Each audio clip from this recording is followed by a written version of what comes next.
Welcome to TLC for the Soul podcast, where soul meets spirit. You have entered into sacred space. I'm your host, Tammy Lynn Chambers, and I'm here to help you shine. Now let's get going on this podcast journey.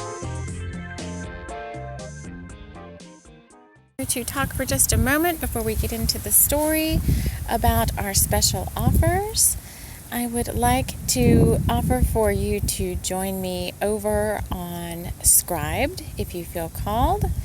That is a website like Netflix, I guess, a subscription-based website like Netflix, but for audiobooks and books. And if you use the link in my show notes or in the description of this video, you get 1 month free of Scribed, and when you sign up for that free trial, I get 1 month free added on to my membership. So I really enjoy Scribed. I've been able to cancel some of my other audiobook memberships because Scribed has both the ebook form and the audiobook form of many books that you are wanting to read. So brand new titles and all your famous authors and so forth. And I have, as well now as an author, all of my books are on Scribed as well.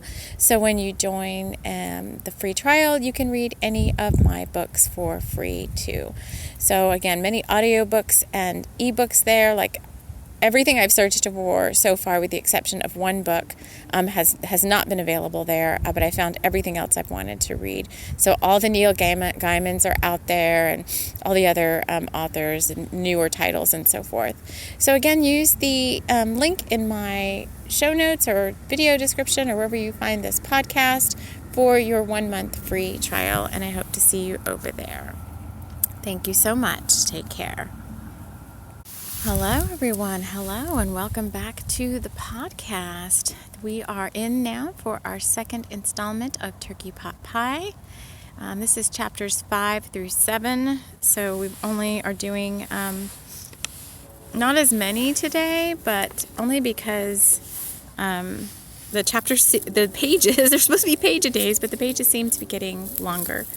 So I don't want to make the podcast go much too beyond 30 minutes or so. So we're going to just stick with these 3 chapters. Now I am recording outside again, and I know that there have been audio issues with, especially the last podcast, and I recorded that twice and I just couldn't fix the volume issues and so on and so forth. But really, I'm just doing all this for fun. So if it was a problem, hopefully this one sounds a little bit better. Although it is quite windy today, and we've got a windsock on the microphone, but you're going to hear, outdoor sounds and so forth. But I like recording outside so much more than recording inside. It just has so much more of a brighter, clear energy to me to be outdoors, which is always where I kind of feel like I've done my best work, is outdoors. So excuse any wind sounds that you might hear. So without further ado, I hope you are having a good month. We have received drawings for the, they get written into the story contest, and I will be drawing the winner later today. So the next time you hear this podcast, it will be including our written in person, our winner of our contest. So let's go ahead. When we last left off, Dakkar and Abigail were in their room at the Argyle B&B, Argyle Inn, and Dakkar was planning to go out and do some scouting around. He said looking for clues, although he wasn't really sure what he might find. And so now we join them back in chapter 5 with the handbook. Abigail and Dakkar wasted no time in getting comfortable. Within several moments of their jumping up and down on the plush duvet, there was another knock on the door. And I'm going to stop right there. I'm not even going to edit this out. What I'm going to say is, there we go again, just jumping forward without I'm always in sacred space, but I like to get us into that space together without just jumping into the story. So I'd like to just invite you to relax for a moment, just let Abigail and Dakkar sit there for a second as we create our own sacred space. As you get a cup of tea or coffee or something to drink or snack on as you listen to this episode. This one actually is going to get very interesting. The last chapter, it was very surprising to me. So buckle up, kiddos. It's going to be an interesting ride to chapter 7. So let's take a deep breath together. Let's just get into the spirit of the Argyle Airbnb, Abigail and Dakkar, calling in your own guides in your own sacred space if you desire to do so. And I have our guides and angels surrounding us. And as I always say, you can listen to this podcast with whatever intention most resonates with you. I'm not, declaring that you have to set any way of listening. For me, I want the full-blown experience. So, there's ASMR if you want it, and just the sound of my voice. There's light language downloads or activations if you choose to accept them that come through my voice. You just have to set the intention for that if you want it. There's potential messages for you in the story or that your guides could deliver to you as you're listening. Visions you might see, things you might hear or notice around you. So if you want that type of experience, just call that in. And just, if you want to just settle in and enjoy the story for just being a story, then that's your intention, and that's perfectly fine as well. So again, let's get back to Abigail and Dakkar, getting comfortable in their room, jumping up and down like little kids on the duvet on their bed, and then there's a knock on the door. Melly wheeled in a tray of baked goods, teapot and cups, sandwiches, and a soup tureen. "Enjoy," she said, slipping out the door before they could ask for anything else. "My, this looks delicious," Abigail said, taking the wrap off the sandwiches and opening the lid to the soup. "I haven't eaten since breakfast," she sighed, knowing that often she got so caught up in the moment that she forgot to nourish herself. "I'll have some of that soup," Dakkar said, smelling the baked potato cream soup wafting into the room. "But first I want to look around this place for a moment." "Must you?" Abigail said. "You must be exhausted from the travel." "I'm tired," Dakkar said, "but I want to see what this place is all about." "I won't go outside tonight, though," he said, kissing her lightly on the top of the head. "That's for making me feel like a child again," he said, opening the door to room 251 and peeking down both sides of the hallway. He slipped quietly out the door and padded down the hallway in his wool socks. He was trying to remain inconspicuous, but as luck would have it, he ran straight into Maggie Chalmers. Maggie was up making her nightly rounds, if they could truthfully be called that. She made this same excuse every evening and often didn't make it back to her room until dawn. She hadn't expected anyone to be around, and she had forgotten about the guests arriving that night. Well, hello," she said, admiring Dakkar's form. "We haven't been introduced," she said, holding up her hand. Dakkar, always the gentleman, kissed the back of her hand with a regal charm and held it a little longer than necessary.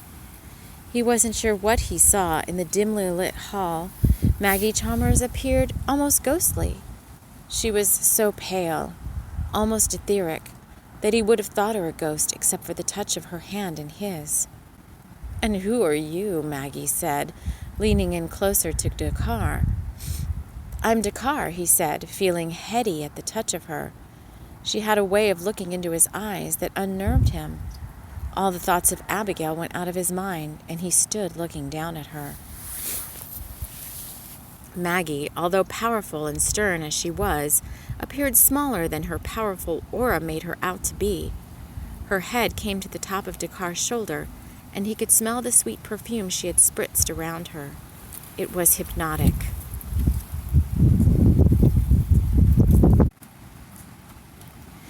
"Guests don't usually come out of their rooms at night," Maggie smiled up at him. Dakkar couldn't really hear anything around him except for Maggie's lilting voice. It seemed to be leading him somewhere, but to where he wasn't sure. He called in for his dragon familiar Lancelot and asked for support. Lancelot appeared in the form of a fire dragon and blew out a huff of red smoke around Dakkar. Maggie hissed almost at the sight of it and dropped Dakkar's hand. "Sleep well," she said, disappearing into the shadows.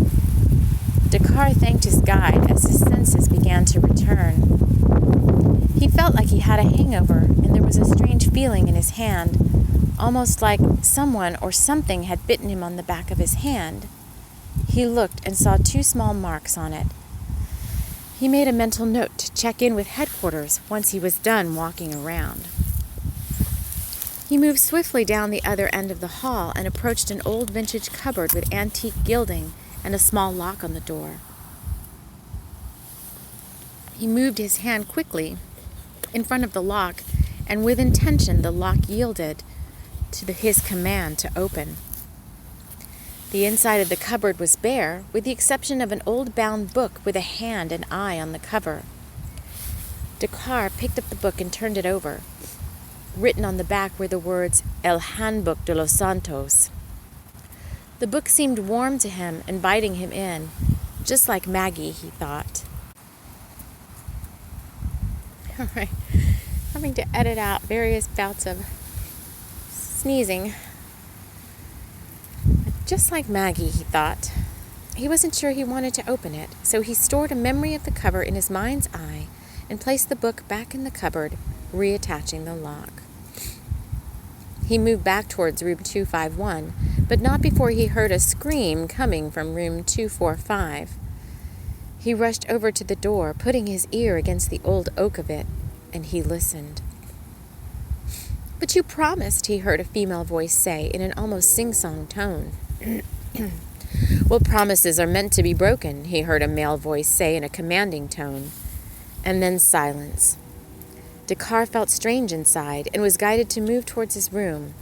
His guides were finally pitching in, and he thanked them for showing up. Dakkar put a hand to the knob of room 251, just in time to hear Maggie Chalmers laugh, a wicked and sinister wail of a laugh that filled the corridor with a dark feeling. And then he heard it, something he would never forget. A soul was being sucked dry of its life force. And then he collapsed.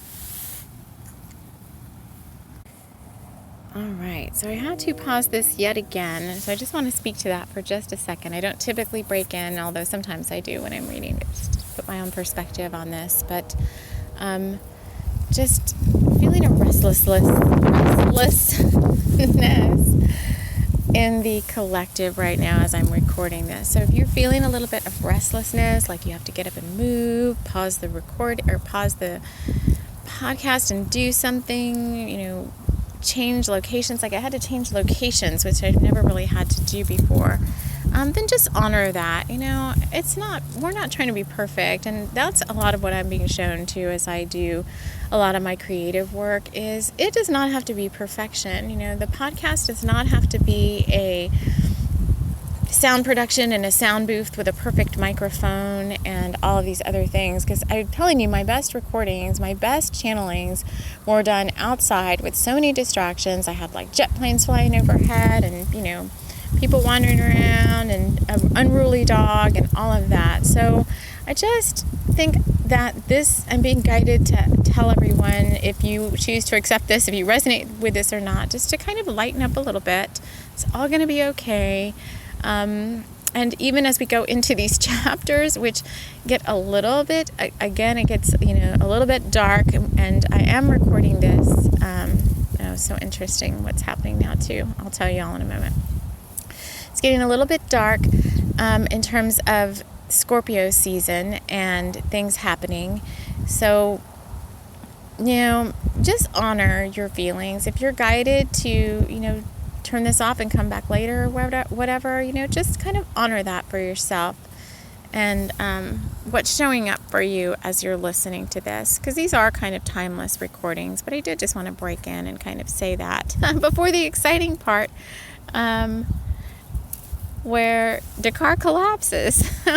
And we think of Dakkar as like such a strong energy, and he was kind of painted. His spirit kind of channeled him in as this very unnerving force on our October story, but he kind of disappeared, and we don't really know where he went. I'm not saying that he's like a dark force. I don't believe that at all. But I think Spirit just wants to show us that he's fallible. He's not perfect. He's in fact got quite a bit of shadow work to do, which is why he has Abigail in his life to kind of help balance him out. So I'm just being guided to say all these things. So again, I really like being able to interject a little bit with some of the what's being channeled through me by Spirit as I'm actually doing the recording. So if that's unnerving to you or whatever, and you just want to hear an audiobook, it's probably not going to be the best podcast for you.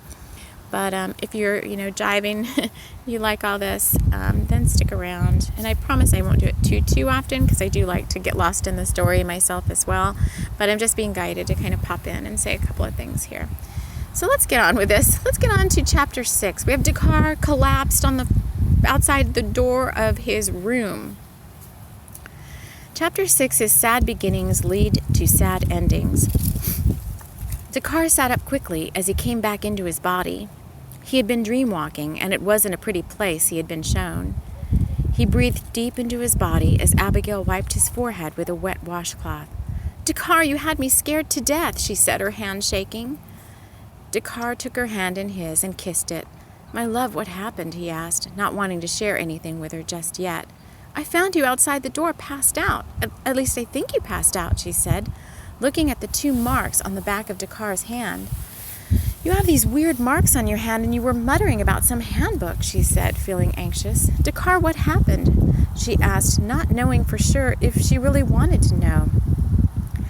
"I met our proprietress, Maggie Chalmers," he said, "and then I don't recall what happened after that," he said, eyeing the red wound on his hand. "It looks like something bit you," Abigail said. "I'm scared a little.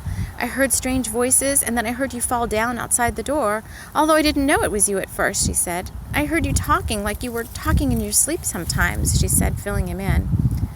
"It's okay," he said, sitting up now. "Let's eat first, and then I'll try to remember more of what I saw or heard," he said, hoping he could recall it. He reached into his sweater pocket and realized his wand was missing. Well, that's not good, he thought, debating about whether to stay the night or not. But Dakkar didn't scare that easily. He was a little out of sorts, but he always bounced back. He stood up now and picked a sandwich from the dinner cart, smelling it before he took a bite. "Seems safe," he thought, as he took a bite and rejoined Abigail. "How did you get me in here?" he asked her. Dakkar was almost twice Abigail's size. She was strong, but not strong enough to lift him by herself. "I rang for the front desk," she said. "When I found you there, I kind of panicked. I know we said we should call our guides in first, but I thought this was more of a priority, to see what happened to you and to get you inside the room," she said. "Well, we'll figure all that out later," Dakkar said, seeing his mind's eye as it showed him the back cover of a book that said El Handbook de los Santos. He said the name out loud. "What is that?" Abigail said, feeling that she had heard that name somewhere. "I'm still trying to piece it all together," he said, rubbing the back of his hand and suddenly smelling Maggie's perfume. "I have to go out again," he said. "What?" Abigail was perplexed. "You most certainly will not," she said. "I'm calling in our guides right now. You stay put, please," she said, closing her eyes and reaching out into the astral to call Polly. Within minutes, the older witch had astral projected herself into the room. My, dear," Polly said, eyeing Dakkar. "What have you gotten yourself into here?" she said, feeling the darkness surround her. At that, all the lights in the room extinguished, and Abigail heard Dakkar protest. The lights came back on, and Dakkar was gone. "Polly," Abigail said in a panic. "Not again," she said at the sight of the missing Dakkar. "My dear," Polly said, "you must leave this place at once. You cannot handle this alone," the older witch said, seeing the danger around the younger girl. "I am not leaving Dakkar again," Abigail said. "Please send me reinforcements. I am staying here until I find Dakkar, and the first thing I'm going to do is find this El Handbook de los Santos," she said, her inner strength kicking in. "Not that book," Polly said, but Abigail would not be swayed. "Please send me a helper," was all Abigail said, before releasing Polly back into the ethers with a sweep of her hand. Not another mission without Dakkar, Abigail thought to herself. He is so going to owe me.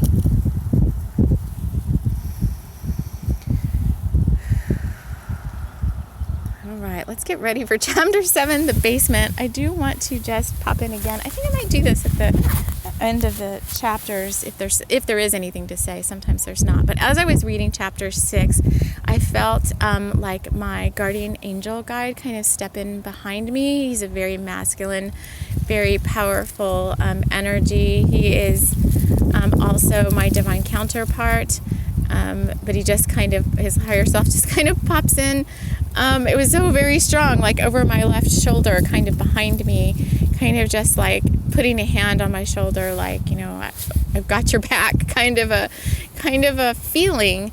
So I don't know if any of you experienced, you know, one of your guides stepping in more strongly in or around you, but that was just very palpable to me. And I think I kind of like laughed a little bit as I was reading because I just felt him there behind me. So very cool. You know, and they're guiding me to say, like, if you don't know who your guides are, like, just ask for, and you're interested, like, you don't have to, again, you just be here for the story, but if you're interested, you don't know who any of your guides are, you're wanting to meet a new guide, you just ask. We're in sacred space, everything is protected, you're perfectly safe, and call in a new guide, you know, someone who wants to work with you, maybe somebody you haven't worked with before. Just ask for someone to come who you most need in this now, for whatever you're going through, walking through on your journey. You know, just ask to be supported, just like Abigail did, just like Dakkar did in that last chapter. You know, they asked for their guides to surround them when they were feeling, you know, unsure, you know, needed some protection.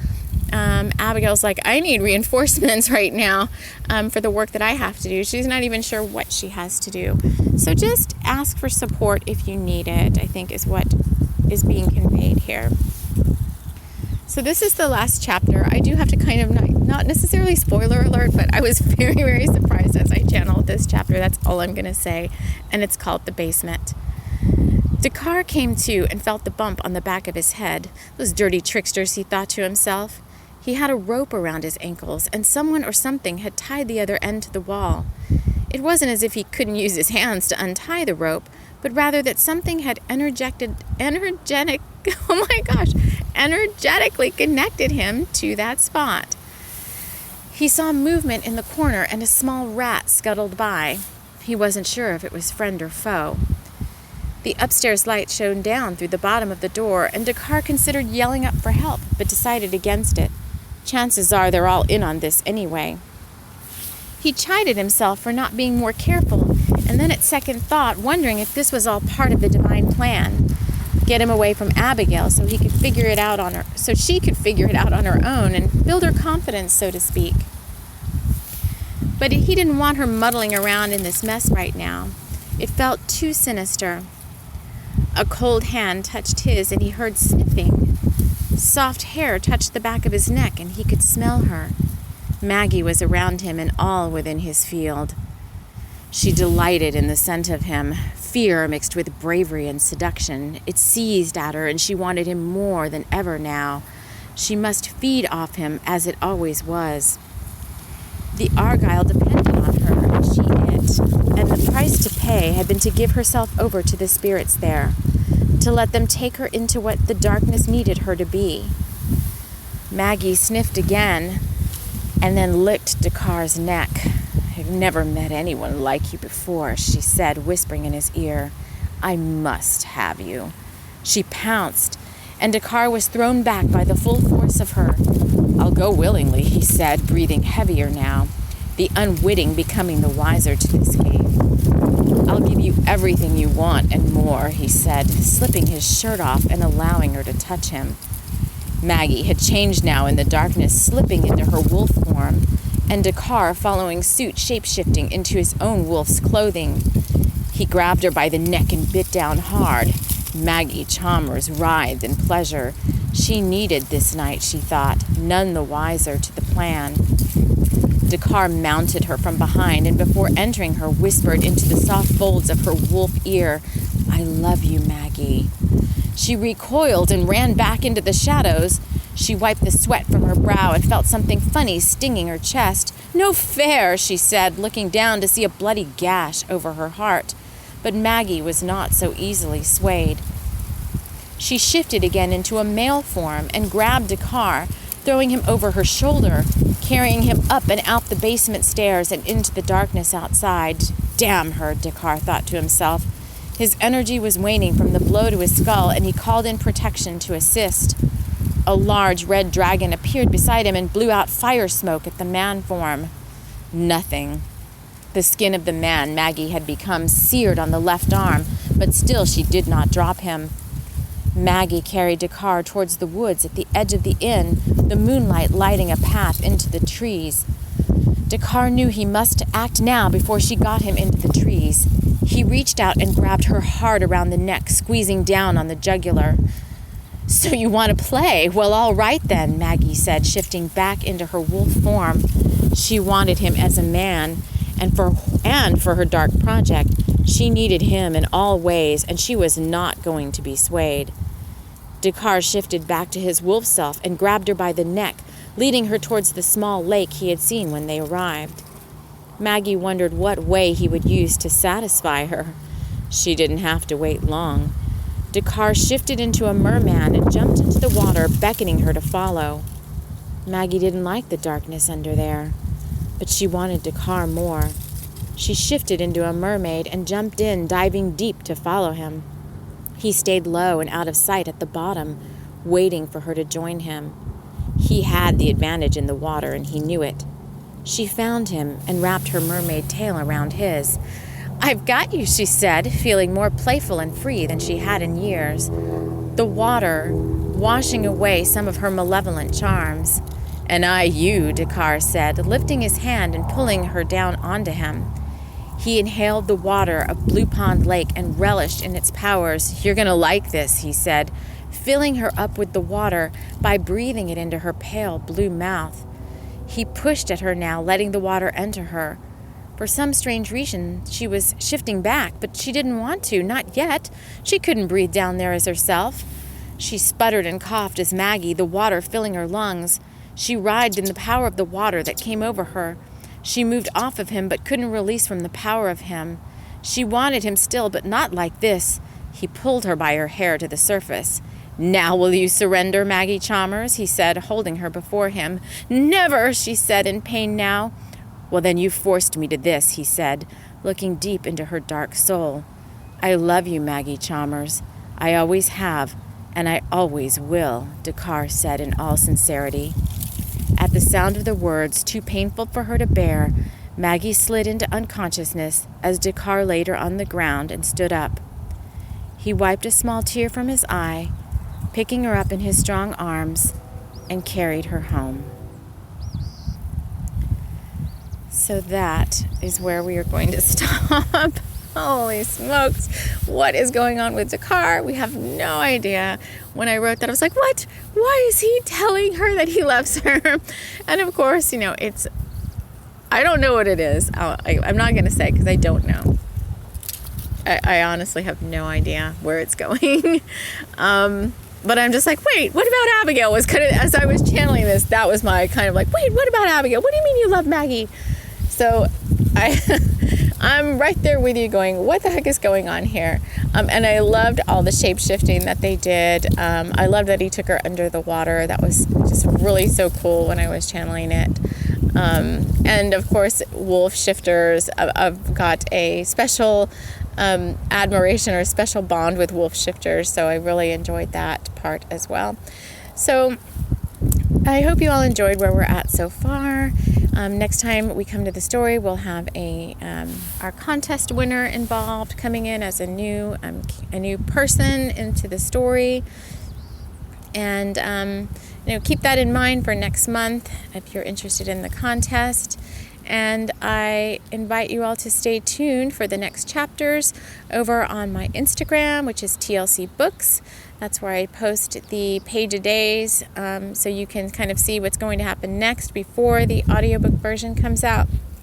I have a feeling with the holidays we may end a little bit early this month May not go all the way to the end of the month, but we'll just see what happens. So thank you all for joining me here. I want to thank the guides that joined us as well. And I hope to see you all again in the next podcast episode. Take care.